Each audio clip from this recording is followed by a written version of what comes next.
네, 민주당의 정체성은 중도 보수라는 이재명 대표의 발언을 놓고 정치권 공방이 좀처럼 수그러들지 않고 있습니다. 여당은 이 대표의 대권 욕심에서 나온 술책이자 정치 사기라고 맹공을 퍼부었고, 야당은 여당이 보수 자리를 뺏길까 불안해 과민 반응을 보인다고 맞받았습니다. 국회 취재기자 연결합니다. 정인용 기자. 네, 국회입니다. 네, 이 대표의 발언의 파장이 만만치 않군요.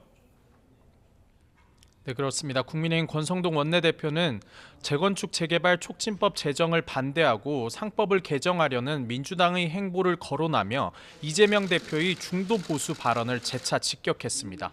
건설 경기 회복을 막고 기업의 투자 의욕을 떨어뜨리려고 하는데 이런 정당이 중도 보수를 운운할 자격이 있느냐며 사실상 정치 사기라고 날을 세웠습니다. 들어보겠습니다. 앞으로는 성장을 외치면서 중도층을 공략하고 실제로는 규제를 남발하면서 좌파 세력을 달래보려는 것입니다. 선거 공학만 머리에 있을 뿐 국민의 미래는 안중에도 없는 것입니다. 이양수 사무총장도 이 대표의 당 정체성 언급은 눈앞의 대권 욕심에 중도 보수 표심을 잡아보겠다는 얄팍한 술책이라고 꼬집었습니다. 박형수 원내 수석부대표는 어제 이 대표가 현대차 공장에서 감세 정책을 시사한 걸 고리로 민주당은 법인세 인하에 반대해왔다며 카멜레온식 행보에 국민은 현기증이 날 지경이라고 쏘아붙였습니다. 반면 민주당은 국민의힘을 향해 난데없이 보수정당 행세를 한다며 황당하다고 비꼬았습니다. 박찬대 원내대표는 국민의힘이 탄핵과 내란 특검을 당론 반대하고 헌법재판소 공격도 서슴지 않는데 헌정질서와 법치, 민주주의를 부정하면서 말만 보수정당이라고 하면 되는 거냐고 따져 물었습니다. 이재명 대표는 자신의 세상에는 흑백만 있는 게 아니고 회색도 있다며 여당을 향해 그런 시각으론 국가의 미래를 설계할 수 없다고 반박했습니다.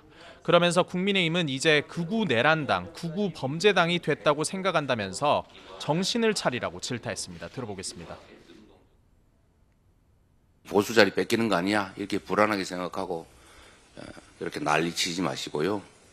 생각을 바꾸고 태도를 바꾸고 정책을 바꾸고 그리고 사람도 바꾸시기 바랍니다.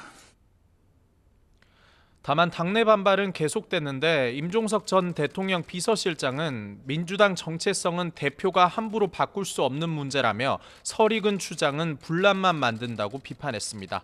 이런 가운데 이재명 대표는 당내 통합 행보의 일환으로 비이재명계 인사인 박용진 전 의원과 오찬을 가졌습니다.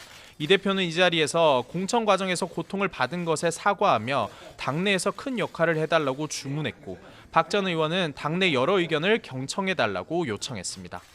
국정조사 특별위원회 4차 청문회가 열렸는데요. 정인용 기자, 관련해서 주요 내용도 정리해 주시죠. 네, 우선 개엄 이튿날 새벽 1시쯤 특수전 사령부가 국회 본청 지하 1층을 약 6분간 단전 조치를 한 게 도마에 올랐습니다.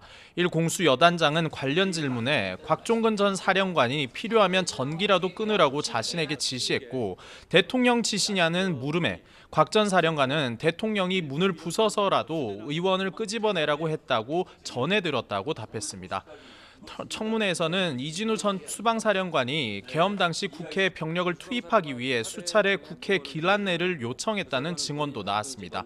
이에 국방부 국회협력단장은 거듭 도와주기 어렵다는 취지로 답변했고 특전사의 국회 단전 조치 조령 여부를 묻는 질문에도 전혀 사실이 아니라고 선을 그었습니다. 또 야당은 707 특임단이 포방용 케이블 타이를 사용했다며 의원들을 끌고 가려고 한 것이라고 재차 의혹을 제기했습니다. 여당은 케이블 타이가 문을 잠그는 용도도 있다며 두 가지 케이블 타이가 서로 혼동될 수 있지 않느냐고 반박했고 군 관계자는 작전을 수행할 때 두 가지 용도의 케이블 타이를 휴대한다면서도 당시 상황에 대한 답변은 제한된다고 덧붙였습니다. 특위는 행정부 수장이 국회의 감시 권한을 거부하고 있다며 지난 1차, 2차 청문회에 이어 야당 주도로 윤 대통령 동행명령장을 또다시 발부했습니다. 이에 여당은 현재 대통령이 구속돼 있는데 청문회를 할 때마다 동행명령장을 발부하는 건 망신주기라고 강하게 반발했습니다. 지금까지 국회에서 YTN 정인용입니다.